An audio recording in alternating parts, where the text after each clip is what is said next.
So then, like, I do this weird thing I've never done before where I kept the Kimura and I just, like, instead of holding on with my legs, I let one leg go, went around his back, and now I went from being under him to on his back with the double wrist lock. And then from there, it's crazy because I'm hearing my coach, like, just keep it, don't let it go. And his coach is yelling, don't tap. And now, my whole thing is like, You about to tap? yo, You gonna have to tap. I tap, you feel me? Yeah. So it's like, I'm like, there's no way here to like telling him not to tap. So I'm like, I'm not letting it go. And then it's So right, Captain. Yeah, I remember watching this shit too. I watched Yeah, that shit so too. it was just boy, I was like, it was like a final moment where like I just gave it like a little with my body and snap. Use it to sweep your opponent.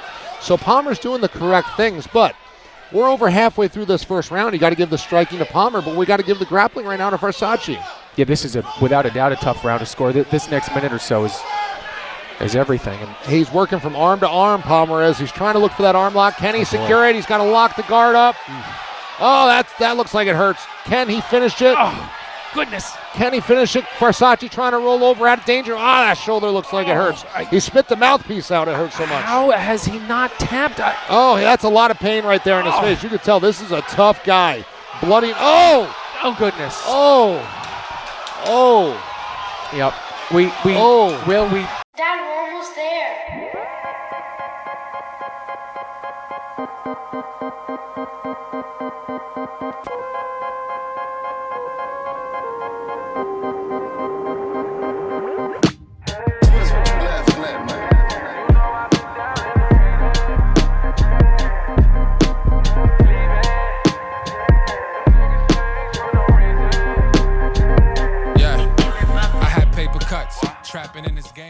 Today's episode is sponsored by Exit 31 Exotics. Exit 31 Exotics is located at 255 Genesee Street, Utica, New York. Champ in the building. Yeah, You heard? motherfucking champion. Oh, this is fire. I'm so excited to be here. My man brought the belt too. Brought it in. That's true. That's true. Yeah, man. What is that, velvet inside that? Yeah. That shit look good. What Who's that velvet? Yeah. Poncho word, man. It's fire though. But Fire. yeah, but yo, Ladies let and me gentlemen. introduce the pod first. Yes, sir. Before we get going. I mean, this is still season 4. You know what I'm saying? This is a mid-season premiere of season 4. Yes, sir. You know what I'm saying? And Halfway through. yeah, halfway through. I mean, we got more to go for y'all. For sure. More to go. We just getting started. But yeah, before we introduce our guest, introduce the pod. Yes, sir. Your man Ed Blackshear. I'm your boy G Brown, aka G. Yeah, I mean, this is the Two Brothers Point of View podcast. I mean, season 4, like I said. And yo, we got the champ in the building. Yes, sir. Like different in the building. We usually have like singers and rappers and Basketball players. Yeah. Basketball players. But yo, we got somebody different from the town. Utica, New York, of course. Cage War champion. Cage War champion. Yes, sir. Lightweight, right? Flyweight. Flyweight champion. Yes, To get it flyweight right. champ. Flyweight champion. You know what I'm saying? We got Jahliel Palmer. Jahliel Palmer. Yeah. Yeah, man. Homegrown brother. What's going on, Ja? I'm chilling. Oh yeah. We chilling. Happy to have you here, man. You know what I'm saying? We always started off with the beginning stages, so I'm gonna let my boy Ed take over on that. Yeah. Well, before we get started, I'm saying I'm proud of this young man right here. Oh, for sure. Because I used to be mentoring him when he was like a little younger. You know what I'm saying? When I first started, like, you know what I'm saying? Because like our sister Desiree is his aunt. Oh, shout out to Des. Yeah, so she just texted me too. That's my baby. yeah, That's so my we baby. yeah, so you know what I'm saying, like he I forget how I connected with you. I know I came to spoke because I used to play football for Proctor. He also played football for Proctor when he was a senior. They had a really good team. They went to the state championship. And I went and spoke to the team before they went out and played. But I think shortly after that, I connected with him somehow, and I started like mentoring him. You know what I'm saying? Then he started doing like business stuff. We had a giveaway one year. Me and my cousin Sonora had a giveaway one year during COVID. How'd it work out? It was people donated money. They donated money and donated things, and we chose 2 seniors because that year they didn't have no graduation. Okay. Because it was because of COVID. Oh, So right. we decided to somehow celebrate I some remember that. seniors. So he ended up being one of the seniors we chose. and because they had to go apply for it. So Wait, so you telling me 2019, 2020. 2020? Yeah, they had to go apply for it because they didn't have no graduation, so we wanted to celebrate some seniors. So he ended up being one of the him and another girl, and with the money that we got, he had a business idea he wanted to do. He wanted to cut lawns, so with the money, we ended up buying him like mad lawn equipment with it. Fire. Yeah. That was dope. Yeah. Then after that, I'm mentoring him. I still, connect with him. Right. Always here and there. You know what I'm saying? Then my boy started doing this. Was you fighting for when you were in high school? Nah, just sports all throughout middle school, high school. Just So this is something that just spark. He's a football player, man. He's a DB like me. He's a DB. okay. Lacrosse and track, but it was. I love lacrosse. You didn't like lacrosse? Nah, it was too crazy with the You had to cradle it, right? That was my issue. Cradle and run out. That shit is difficult because when I went to Herc, coach was like, yo, you got to cradle it. But back in the day, people know their history. Jim Brown was one of the greatest lacrosse players ever. I didn't even know that. So Jim Brown, Did Jim Brown play lacrosse? yes, he was one of the greatest ever to play it. So the reason being is you didn't have to cradle it. So he used to hold it with his thumb. Oh, like You can picture Jim Brown Word. running, holding it. Word. You can picture Jim Brown holding the rock, not having a cradle. And going through it? What? Yo. The greatest to ever play the game. Yeah. That's probably why they say, yo, you're going to have to cradle this motherfucker now because you got people like Jim fucking Brown Yeah, the cheat out here code. running this over. Now, when I was at Herc, the coach was like, yo, because we had a lacrosse class. Mm-hmm. So the coach was like, yo, Jim Brown. He told me the story. He's like, yo, so what I want you to do is see if somebody can stop you. Hold it, don't have to cradle it. Go from here to the other side and score. Bro, I was like, wait, so I ain't got to cradle it? He's like, nah, bro. That's when I fell in love with lacrosse. No funny. That's dope. Yeah, We that's didn't a have a good lacrosse sport. team in high school. We didn't. We didn't. I think it just got started. And then we got a JV team. Yeah. But lacrosse was one of your sports to play. Then you went to what else? Football. Yeah, and track also. I did that. What you doing track? The 100-meter, long jump, 4x1 relay, and the 200-meter. Oh, you stopped doing that? Yeah, about like my senior-sophomore year. Okay. And then once you got out of there, what was the beginning stages? Did you play football like from like a young kid to? No, I got started in middle school, so I went to JFK. That's what I did too. My I ain't play Pop Warner, none of that. 7th grade year, I didn't play at all. I remember one day, the coach, I'll never forget this. It was a game we were playing like a Oriskany Falls or something like that. And Minicozy was a coach, and he told me I couldn't play because I was too little and he didn't want me to get hurt. So after that, like, it was like, oh man, I got it. You feel me? You telling me I can't do I something? can't do something. Went in the car crying and everything. Oh, man. That was my first day, first time like being told like you can't do this and why. So that was like the big drive that got me. I'm not like stopping with football. And you never look back. Yeah, I was like, I'm just play football. Motivation. Sometimes you hear the words and either can make you or break you. Mm-hmm. I know I see a lot of kids who hear that and they really give up. Like, man, coaches will do that to you. Yeah, and I'm thankful for that. Him and Strife, I probably would say are two of the hardest coaches I've ever like came across. But I'm thankful for it because, like you said, it either make you or break you. Yeah. And they push you to that. Who was that? What coach is that? Minicozy's. Minicozy? Yeah, Minicozy over at JFK. Oh, okay. Okay, so then you play football. What position you play in football?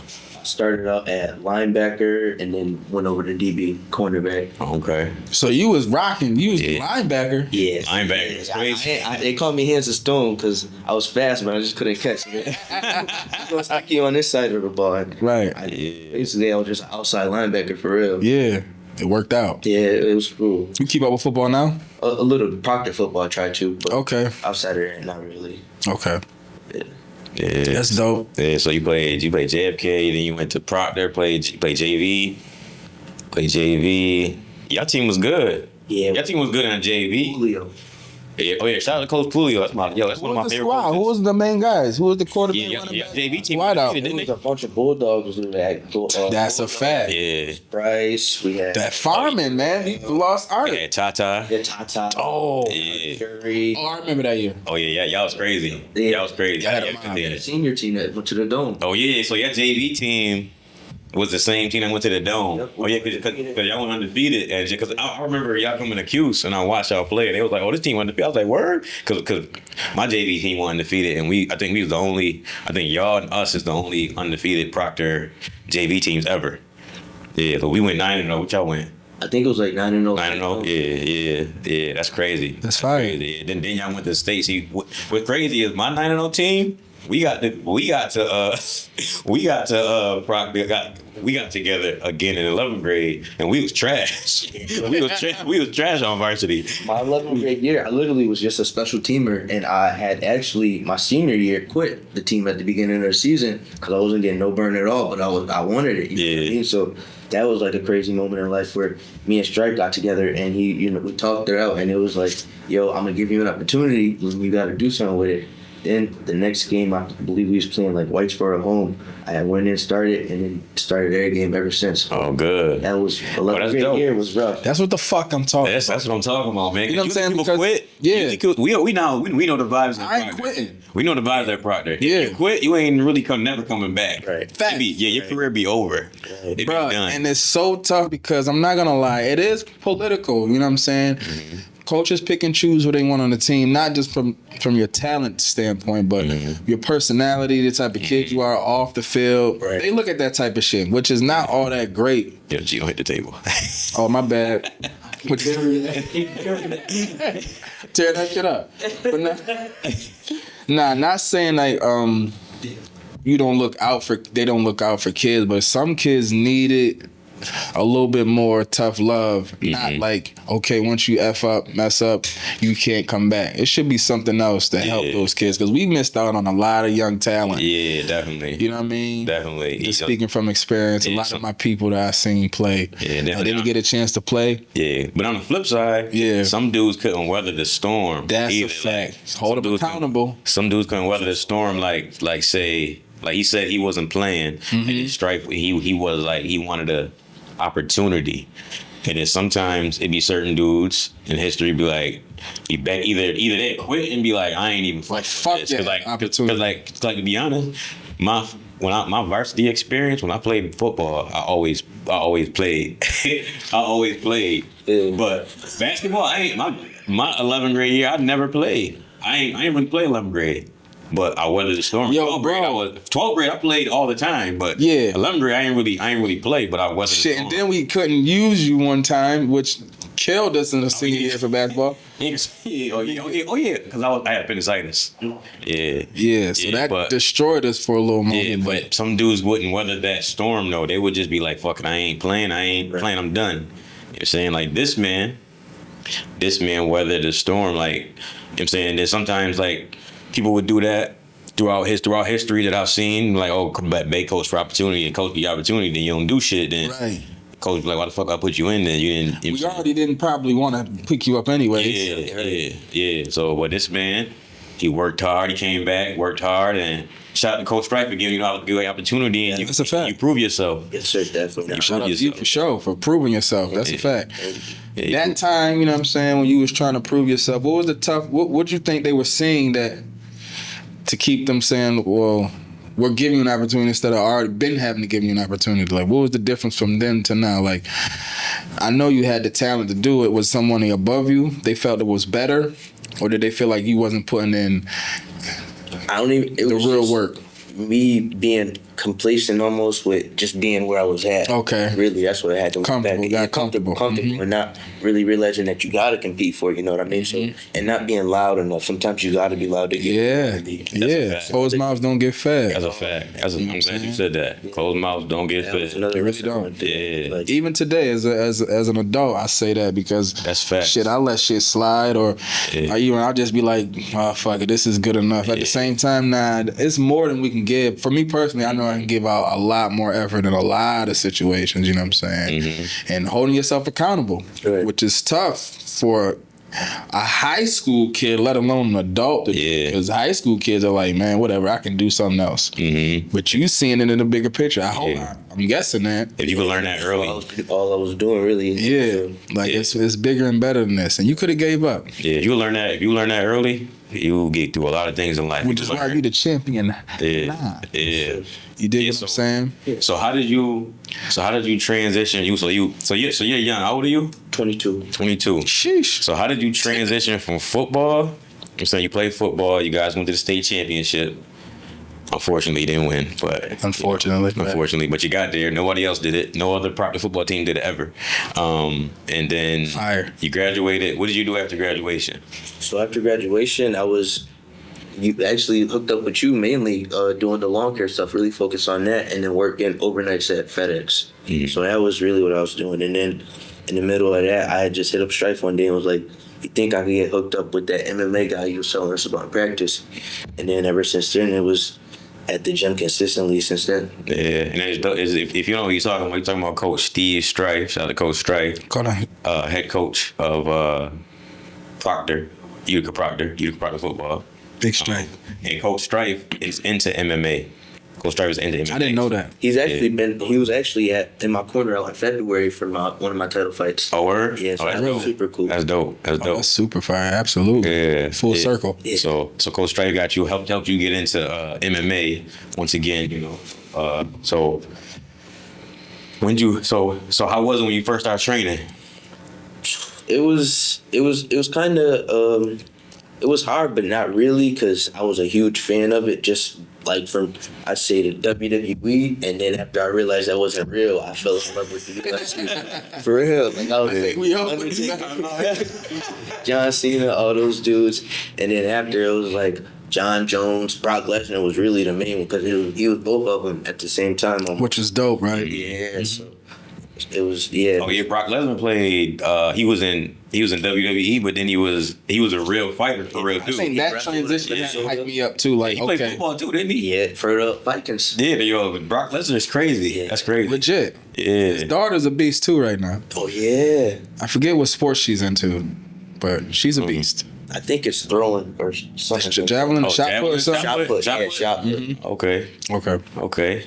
Yeah. So that's what got you. So you got tapped into the wrestling. And then I was a big MMA fan. So before I got into the gym, I was watching dudes like Mighty Mouse, GSP. I was Anderson Silva, like guys like that. Legends. Who's your favorite? My favorite, probably Demetrius Johnson, Mighty Mouse. Okay. Yeah, and we the same weight class. You know what I mean? I like to love to compare him to me a lot. You say Anderson Silva, that's my favorite all time. Yeah, Anderson Silva got my favorite all time too. Mm-hmm. Yeah. What about what you think about the fuck is his name? He just lost. Yeah, Izzy. Yeah, you think about him? I was a big fan of him, like when he first started. He been losing. Yeah, he been losing a lot lately. Something he's taught me is that you can't be one dimensional, no matter like how good you are. It's in this sport, it just doesn't work consistently all the time. What you think is keeping him from being consistent with the wins? Because I'm like, what's his natural weight class? I don't know what his natural weight class is. That's why Izzy, I don't know if he was going up and down or up and down. Is that I don't know what's up with him, because his fights is looking like last fight, he looked like he was winning. The first round. And it's something, then he got hit, and it was like the fight was like he couldn't recover from the hit. You know what I'm saying? Like he be looking cocky during his fights. And then he get humbled and it'd be over. And it'd be like over, like towards the end of the fight, it'd be over for him. So I mean, have you ever been in those situations where you get dazed and don't know if you're gonna come back from it, or do you come back from it? Yeah, it's one of that too. Like with fighters, when they get what's the get dazed like that? Yeah, what happened during those moments? If you ever had one of those moments. Definitely. I'd say anybody who like really trains and like really fights has definitely like had one of those moments. But it's different types. That's the craziest part. Because it might be a days where it's a body shot and you can't breathe. I can't breathe. It might be something you know what I mean, never saw coming, and it clipped you on the chin, and you gotta get a second to regather. It might have been a little pop to the nose, and now your eyes is watery. Yeah. Oh shit. Been a little nick to the ears. Now you got the chicken leg. Like that's where you see the wobbly. So it's a lot. But the biggest thing is just trying to like regain composure and just staying calm. That's the big throughout all those situations and scenarios. It's just regaining composure and staying calm. Yeah, because it's crazy. I be watching. You know what I'm saying, you a fan of you watching it. Like I don't spar people. Like I done sparred people in boxing and got hit, and I was like, oh shit. And I was like, oh shit. But then it'd be like, they'd be like, oh, let's calm this shit down now. They be stopping it. They'd be like, oh, let's stop this shit. Right. Cause like 2 years ago, I was sparring this kid like he's a lot younger than me. He's 19. I'm saying I'm 30. I was 34 at the time. He really clocked my shit. He really clocked my shit. But he I want to do this now, but man. he's going on to be an amateur. He's going on to be an amateur. Yeah. You know what I'm saying? But we the same weight, so that's why we was sparring each What's other. your weight, Ed?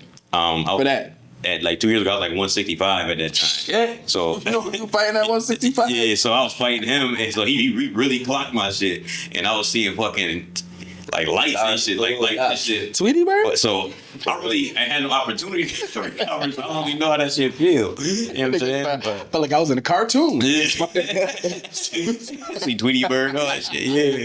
Yeah. that's funny. Yeah, so I always wondered like how it is, like how the fuck do you get through some shit like Yeah, that? 'Cause get I done your got shit hit back. like that. I was like, oh shit. So like, how do you The worst one is probably the legs, huh?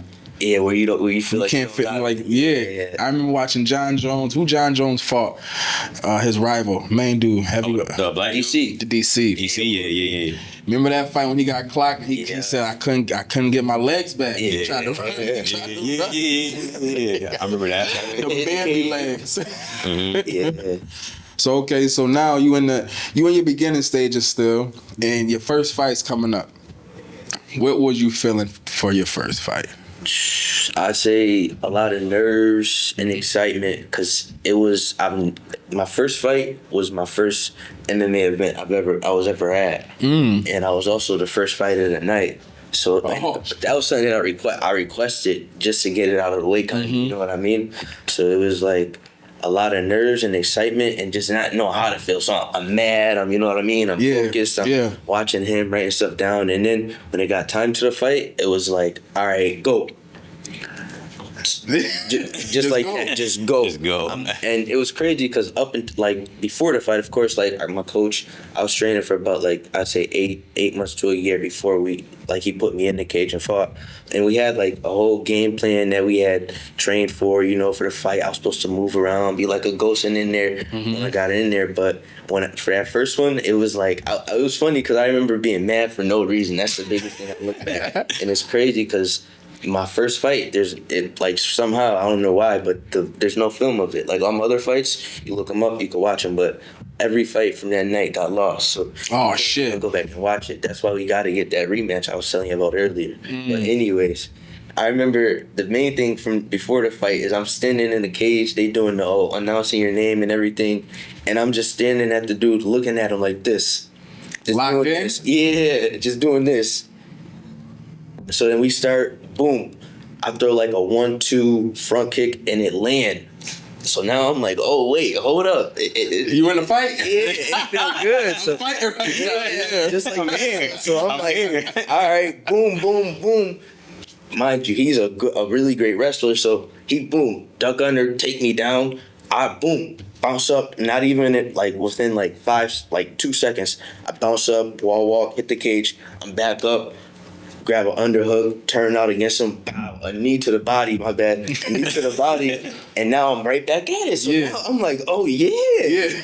Boom, boom, boom. I'm hitting him, hook, just walking him down, chin up, no tech, just fighting. Just fighting. Just fighting. I feel like I'm there. I hear the crowd, my mom, she going crazy. I Get him, Jai. I know Jay. What's going on? Boom, boom.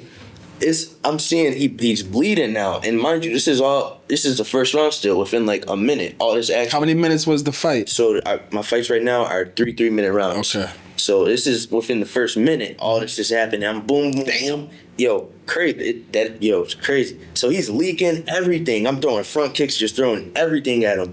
I got him backing up all the way against the cage, and now I see him start to he wobble. He need that regather moment we was talking about where he got to get his space and just get his bearings back to him. So boom, I'm walking him down now. I see that with a little extra confidence. Oh yeah, it's over. This is it. Boom, just walk him down. Boom, go to throw a 1-2. Boom, he duck under it, level change. Back, take my back, rear naked choke, boom.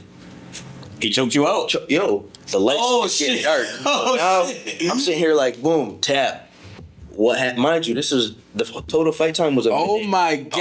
Oh, Yo, the shit. total fight time was a minute and 19 seconds.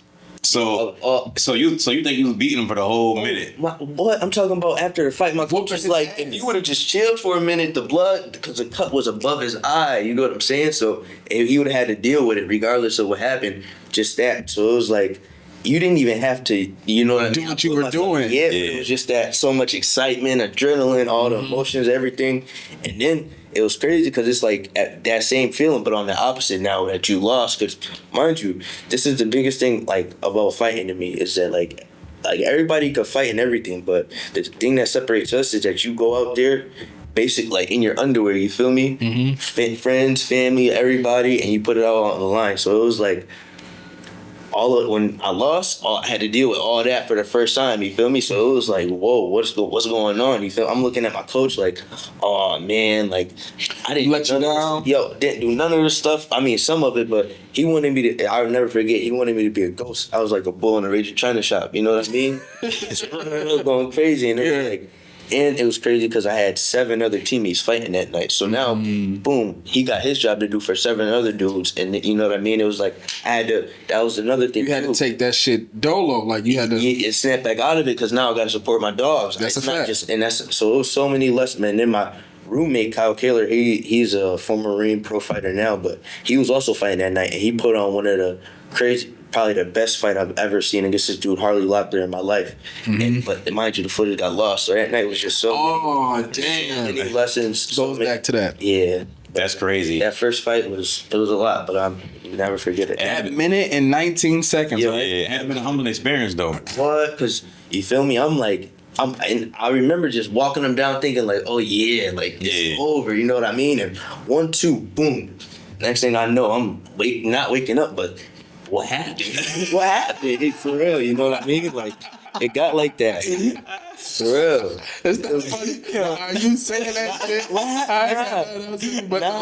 And you feel me? I could look back at it and laugh because you know what I mean? I went through it. You know what I mean? That's a It's fact. The biggest thing is That's a big fact. and we see where I'm at now. You know what I mean? No. So it's like, why not laugh? So then what happened? Your second Perseverance. fight. Your second fight. Yeah. Now this is why we laugh, right? It's not funny, but my second fight, I went out there, first round, this was like a minute and 52 seconds, I believe, or close to like the end of the first round.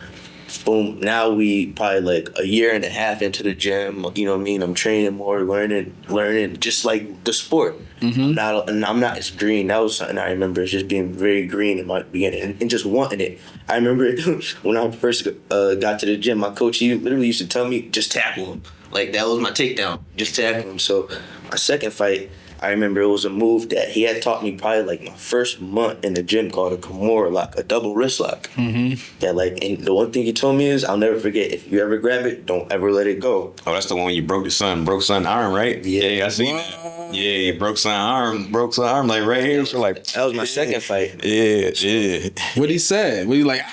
Nah, so that's another crazy story. So boom, I'm in there. The fight start. I'm a lot more zoned in now. I kind of get like what's going on around me, and just I've been here before, so it's like, all right, now I'm focusing on the game plan and what we've been doing and implementing it. Much better focus. Yeah, so I'm working my footwork. I'm jabbing, my range, and then this dude was a real good wrestler, so he shot like a weird low single takedown. That's like a ankle biter almost, where you go down to like the feet.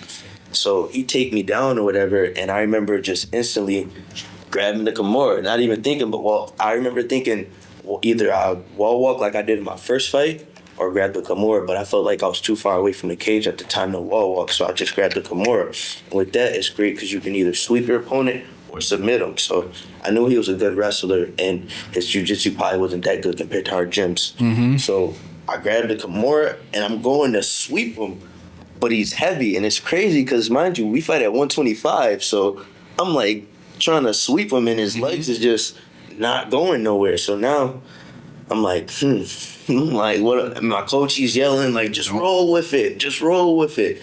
I'm trying to roll with it. So then, like, I do this weird thing I've never done before where I kept the Kimura and I just, like, instead of holding on with my legs, I let one leg go, went around his back, and now I went from being under him to on his back with the double wrist lock. And then from there, it's crazy because I'm hearing my coach, like, just keep it, don't let it go. And his coach is yelling, don't tap. And now my whole thing is like, You about to tap. yo, You gonna have to tap. I tap, you feel me? Yeah. So it's like, I'm like, there's no way you're like telling him not to tap. So I'm like, I'm not letting it go. And then it's So like, Yeah, I remember watching this shit too. I watched this shit too. it was just my boy eyes was like, it was like a final moment where like I just gave it like a little with my body and snap. yeah, That was it. shit snapped like right here. Right. I think it's on YouTube. Yeah, Baby. because Yeah, it's on YouTube. Watch that one. Yeah, it's on YouTube. 52-second clip of it. Yeah. And that was crazy because that had went like viral for Cage Wars, got like 90,000 views. I was on like Shit. MMA subreddits and like the whole world I didn't even know nothing about. You know what I mean? That opened my eyes up too. So that was my second fight. The hard work you put in for, you keep telling me about these minute and 19 seconds, minute and 50 seconds. How does it feel longer in there? Does it feel like more than 1 minute and 50 seconds? The way I like to describe it is like you going in fast forward and slow motion. Like it's I get you because you know what when I I mean? watch boxing and watch fighters, I be like, bro, I know everything is around them going on. It's like, And now I'm realizing like you get to a point where you don't really have time to think and it's all just instincts and reactions. You gotta be locked in. Yeah. Right. Locked in at all moments. that's how I feel about Kobe Bryant. Yeah. That motherfucker just go. My coach, he loved the mindset. Like That's what it is, bro. He's huge on mindset. So If you work hard enough, it's like it's natural. It's a second nature. It's like fighting right, is it's like walking. fighting is Right much away. different than all other sports because like basketball, you could be locked in, but then you could unlock and then lock back in. You could stop and go with your. Oh yeah, You know what I'm saying like yeah. you could do the same thing. Like you could be unlocked, like you said, you could be a DB. And you could be unlocked for 1 second because this team don't even like to throw anyway. So I could be like, I get it's you. a timeout. yeah, it's a timeout. I could be like, you know what I mean? Let me chill out for a second, take a breath.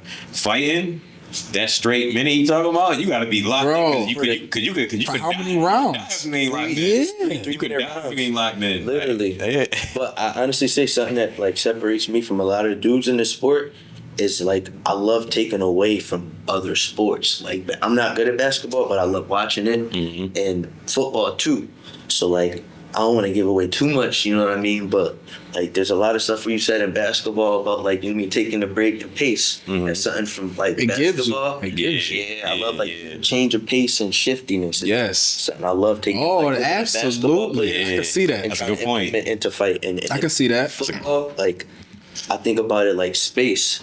So like when you in the open field, you know what I mean? There's a lot of room to move around. But let's say you against the cage or that area where Izzy fights a lot, where it's like he's against that's the red zone. Yeah. He don't fight like it's the red zone. You know what I mean? That mentality. Yeah, he like it. Red He uses it. Yeah. Yeah. So I like using other sports to like to implement into MMA just to. That's fire. That's fire. I never heard it like that. That's fire.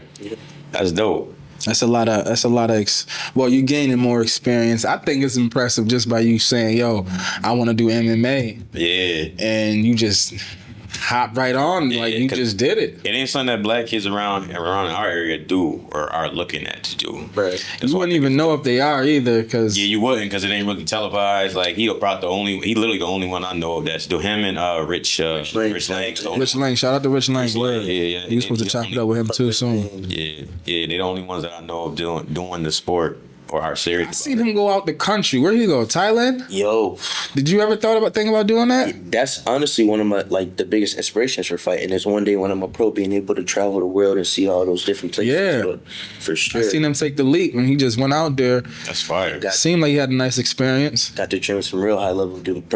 Professional cats. Like, And he's a different weight class though. He's up there in what? Rich. Yeah. Yeah, right now he's fighting at 155 up. Shit. That's crazy. Fought at 170, so like What? but he's He getting there. He looked good. I ain't seen him in a minute. Yo, Yeah, I mean, I seen him not too long ago. But solid. I'm like, that's what I'm bro, saying. it's crazy how he looking. Because when we was younger, like growing up, like you know, like just like knowing him, I'm saying like a little chubby kid, a little bit. You know what I'm saying, like not fit really, but Facts. this motherfucker then turns into a monster. Nah, he's It's definitely impressive. in It's impressive. Definitely. Both of you guys, I know that shit's hard work to keep Yeah, that weight, yeah. and keep your size, like especially for 125. Yeah. How's that? I'm cutting weight. So I would say like my first 3, maybe even 4 fights, like it was a lot of trial and error. And it's crazy because my coach, he's always giving me like exactly what to do, and I just now started listening to exactly what to do. You know what I mean? Yeah. I remember. So like it was my, I believe, 4th fight. I was cutting weight down at the fitness mill for one day, and he had told me like before.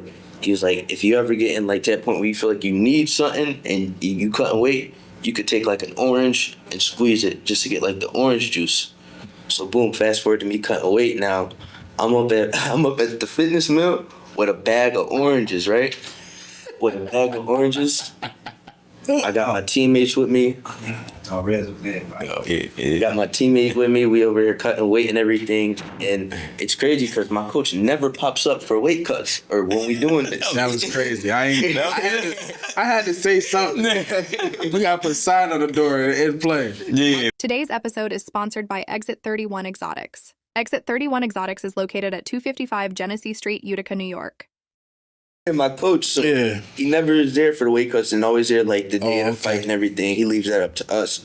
But somehow, like, he magically appeared the day I got a bag of oranges and it's halfway empty because I've been down in them. You feel me? Yeah. So I'm like, oh man, I'm not doing what he told me to be doing. He wanted me to be doing a certain thing in the sauna to be like getting my body sweating. I'm outside the sauna on a little pedal bike trying to make it sweat. So he walked in like, what are you doing? I'm like, oh man, grilled me out in the sauna and just let me know like one, this isn't how we do it, and 2, like I had the bag of oranges, like a bunch of towels, and it just looked a mess. He was like that's not how we do it, and you shouldn't represent yourself like just with all this stuff out here like that. So that was like a huge Eye opener. with the weight cut, and to just take it more seriously because like.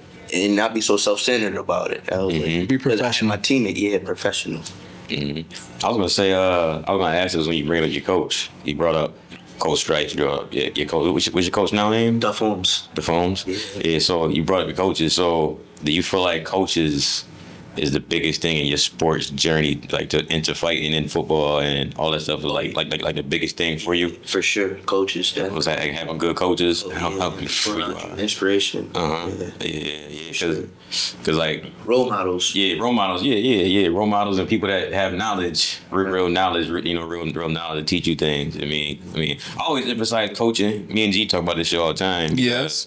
Because me and G came up, playing ball and all that with great coaches. Like we was fortunate enough, we be talking about the kids now that they be lacking skills and smarts and in these different sports because like you got like it's not like a lot of coaches at the younger levels or the younger levels to teach you things to help you keep going. Even outside of sports, you got a lot of mentors teaching kids the stuff to keep them going. Mm-hmm. And me and G got real lucky because we had great people.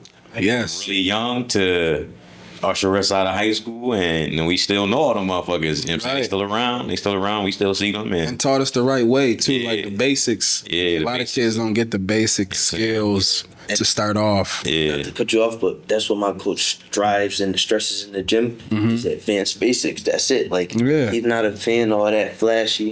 He's a fan of what works and what is safe. That's the one thing I love is like he keeps us efficient and safe in there. And that's fine. And that's why you probably got the best relationship because he's looking for it the same way you're looking for it. Yeah. It You gotta find that. It look like in fighting when you got the best relationship with your coach is like those be the best fighters. Yo, Those it's be crazy. the best fighters. Because my first time Hell meeting yeah. him, this is a crazy story too, was I was in 7th grade down at JFK, and he had this dude named Matt Hamill who was in the UFC at the time with the movie The Hammer. Yeah. They came down and played it for us. Duff and Matt Hamill was there, and that was like my first time getting put onto the UFC, Matt Hamill was in the Undisputed video game at the time, and it said Utica, New York, so that was like a huge eye opener too for me. And then fast forward, I showed him before my last fight. It was crazy. I showed him a picture of like Matt Hamill and me in the background, like that he took from that day. That's fire. Yo, that's super fire. I think that's why we do this podcast thing, for one, is just to be like, yo, you can do it too. Yeah. That probably resonated and helped you a little bit as far as motivating you to do it. Yeah, we should tap in with him. Man, him, Webb is fire. Is he still around? Is he still out here? Man, he's down in Ohio where he's from now. Okay. It's a lot of motherfuckers from Utica that do shit, man. That's probably why we do this shit too, because people don't even be knowing. Yeah, man. All these different motherfuckers that did shit. Like, I be learning stuff that people be from the town that be doing stuff. Like, word, just motherfuckers from Utica. Like, somebody the other day was like, the dude that owned Chrome Hearts is from Utica. I'm like, what the fuck? Yeah, I'm like, yo. What? Yeah. Gosh. Yeah, I'm like, it'd be a lot of people that be popping out. It'd be like people here and there. I'll be like, yo, them motherfuckers from Utica. Like, it'd be different actors or.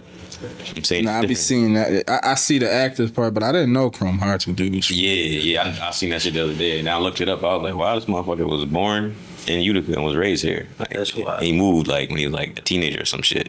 So what fight you in now? What's your record right now, bro? 4-3. 4-3. 4-3. That's tough. 4-3. Okay. And then, so how did you get to be the Cage Wars champion? So my third fight was in front of Mike Tyson out in Albany. And then I had went on a 2-fight losing streak after that. So that was like another crazy, you at the top of the world, then you lose 2 back-to-back. I ain't never had that happen before. So now I'm like, what's going on?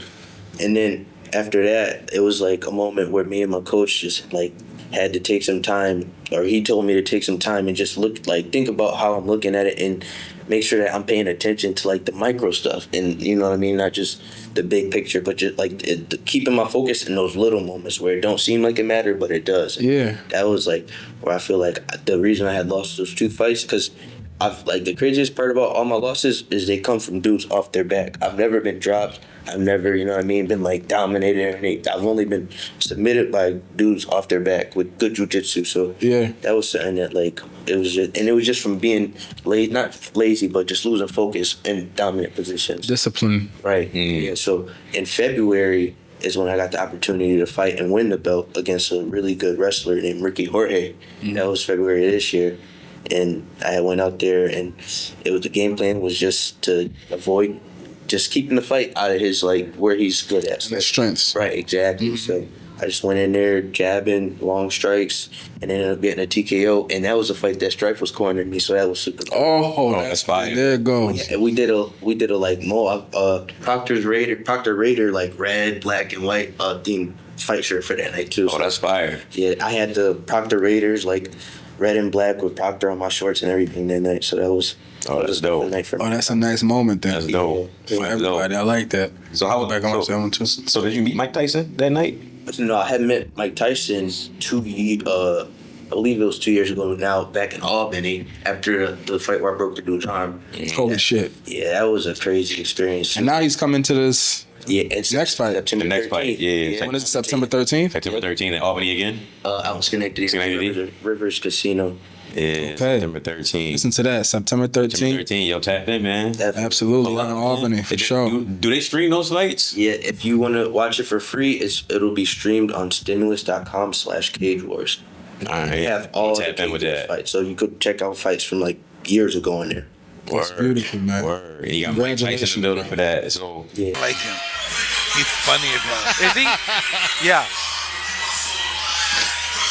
All right, so we were wrong. This is actually Devin Olin versus Jahliel Palmer. And Jahliel Palmer's last time out here, he actually broke somebody's elbow. For him? Yes, he did. He broke somebody's elbow with a key lock. It went viral. The clip went viral, and it was pretty intense. This one did? Yes. Yeah. So Jahliel Palmer's opponent in his last fight was so tough. It just eventually the shoulder just gave, and the crowd knew. Today's episode is sponsored by Exit 31 Exotics. Exit 31 Exotics is located at 255 Genesee Street, Utica, New York. Dad, we're almost there. Yeah,